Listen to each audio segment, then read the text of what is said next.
Eu sou o pastor Roberto Arias, estamos fazendo o estudo de 2 Timóteo. Este é o quinto vídeo, penúltimo vídeo do nosso estudo de 2 Timóteo. Nós já falamos da introdução, dos primeiros 3 capítulos.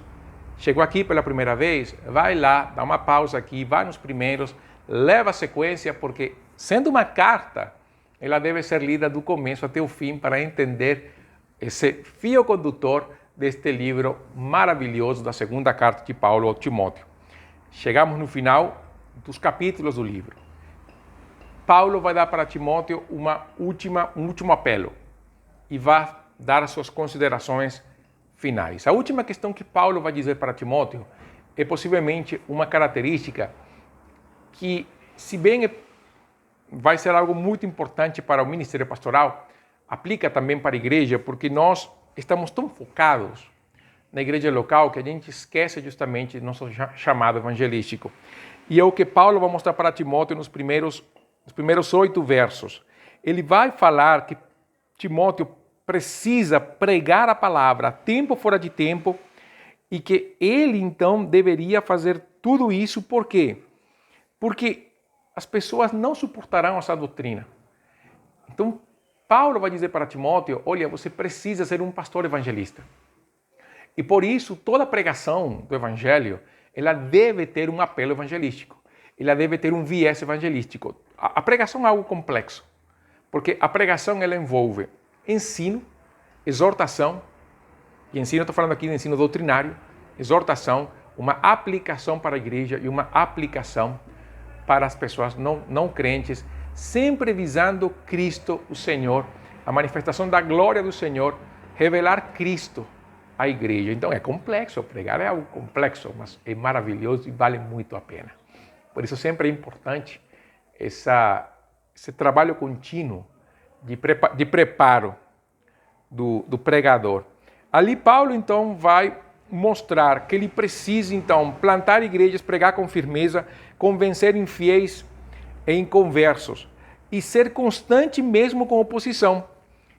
E oposição quer dizer não somente oposição dos de fora, mas também a possibilidade de que as pessoas se cansem de ouvir o evangelho. Você já viu isso? Pessoas que se cansam de sempre ouvir a mesma coisa? É tipo o povo de Israel que se cansou de estar comendo maná o tempo todo. Pois bem, muitas pessoas se cansam de ouvir o evangelho. E ali é onde vem o problema, porque começam, como Paulo escreve a Timóteo, o desejo de ouvir qualquer coisa, menos a palavra do Senhor. Mas Timóteo precisava manter o caráter aprovado, mesmo nas dificuldades.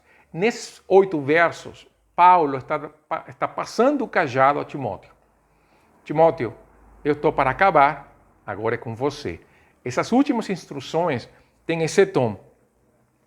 É a primeira vez que Paulo vai mostrar que não haverá mais apóstolo Paulo, que o fim dele se aproximava. Então já Timóteo estava, vamos falar de uma maneira, ele estava de por si, né? Estava ele agora, ele só. Por quê? Porque Paulo vai dizer isso, que ele já estava para ser derramado como libação. E aí quando ele fala, combati o bom combate, terminei a carreira, guardei a fé. Então veja, ao longo dos capítulos, ao longo da carta, Timóteo está sendo encorajado por Paulo. Caráter, escritura, caráter, fé. Olha meu exemplo, Timóteo. Persevera, não se envergonhe. Por quê? Porque, Timóteo, eu não estarei mais para você. Eu estou pronto para morrer. E não somente estou pronto para morrer, eu estou feliz de que isso aconteça. Aliás, eu considero que tudo que eu tinha para fazer eu fiz. Está a hora de retornar para casa. O pai está chamando para ir para casa. Estou indo lá no encontro dele.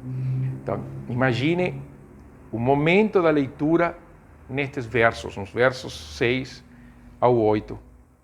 Como é que Timóteo ficou nessa hora? Timóteo poderia ter assegurado mais a carta, quase que amassado ela, poderia ter soltado ela de emoção. Lágrimas poderiam ter saído do rosto dele, sabendo por Paulo que Timóteo chorava. Não sabemos, mas uma coisa não sabemos. Este é o momento emotivo da carta.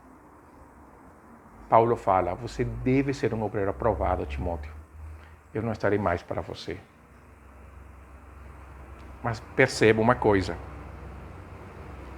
Mesmo assim, veja os versos 9 e 22, porque Paulo vai mostrar, em primeiro lugar, porque Paulo estava indo embora, Paulo fala no verso 9, olha, venha rapidamente, procura vir depressa, ou procura visitar-me em breve.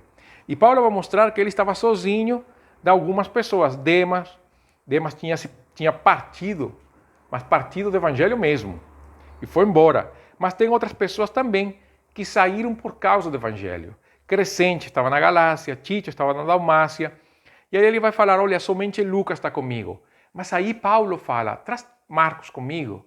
E lembra que eu falei de Marcos, sobre a paciência? Você não lembra? Vai ter que ir para o capítulo 3. E que Marcos foi expulso pelo Paulo na segunda viagem missionária. Pois bem, possivelmente, Marcos estava com Timóteo em Éfeso. Possivelmente, alguns comentaristas como Mauns pensam isso. E aí Paulo fala, olha, traz ele junto, ele é útil. Maravilha, né? Paciência, Paulo, paciente.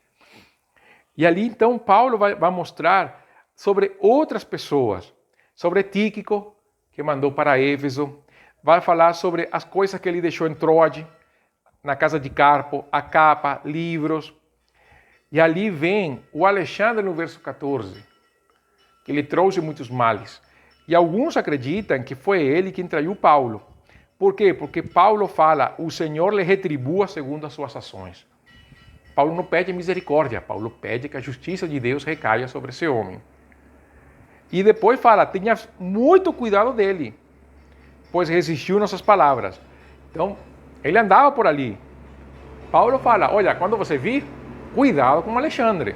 Aí Paulo vai mostrar que Paulo até o fim se preocupou pela igreja. Sim, tira Demas, tira Alexandre, mas você vê que Crescente, Tito, Tíquico foram enviados pelo Paulo. Aliás, Tíquico estava indo para Éfeso. Ó Timóteo, você vem, Tíquico está indo lá. A igreja de Éfeso não vai ficar desamparada sem você. Tíquico está indo. Ó, quando Tíquico chegar, assim, encontra-se pelo caminho. Não tem problema não. Paulo se importa pela igreja, mesmo antes de morrer. Que interessante, né? E ali depois, Paulo mostra a sua primeira defesa. A questão é que ninguém o ajudou. Aí ele fala que o Senhor, que isso não lhe seja cobrado. Mas ele fala que, no verso 17, que o Senhor esteve ao seu lado e lhe fortaleceu. Para quê? Porque ele pregou o Evangelho e todos ouviram. Paulo não estava muito interessado na sua defesa. Paulo estava interessado em pregar o Evangelho. Nesse momento que ele sabia que sua vida estava em risco, Paulo não se importou. Paulo falou, eu vou morrer de qualquer maneira, então quer saber, eu vou gastar meus últimos momentos de vida, meu último fôlego de vida para proclamar Jesus. Não vou me defender, vou pregar o Evangelho. Isso foi o que ele fez. E aí ele fala, eu fui livrado da boca do leão. E aí depois ele fala no verso 18, o Senhor me livrará de toda obra má e me levará salvo para seu reino celestial. Então assim, para Paulo, morte era livramento. Depois de tanto sofrimento da vida, Paulo sabia que o momento da eternidade seria muito maior, muito melhor do que, como ele escreveu para os romanos, essa breve e momentânea tribulação. Maravilha quando a nossa esperança está nas coisas celestiais, quando a nossa esperança está na pátria celestial. O sofrimento que nós possamos ter pela causa do Evangelho, ele se vê infinitamente menor, se comparado à glória que Deus preparou para aqueles que o amam. E ali Paulo então cumprimenta a Príscila, a Áquila, Onesífero, Erasto, Trófimo, e pede para Timóteo, olha, chega antes do inverno. Tenta chegar antes do inverno. E continua cumprimentando e aí ele se despede. Muitos acreditam que Timóteo não chegou a tempo. Então quer dizer, mesmo que Timóteo se esforçou para chegar, ele não conseguiu chegar. Isso é o que alguns acreditam. Nós não temos evidência sobre isso. Mas veja quão linda a carta. A carta de Timóteo que fala de caráter, fala de perseverança, fala de não se envergonhar pelo Evangelho, de sofrer pelo Evangelho, de viver pelo Evangelho e de fundamentar a nossa vida na eterna, infalível e inspirada palavra do Senhor. Carta preciosa, né? Mas ainda falta um vídeo, as considerações finais.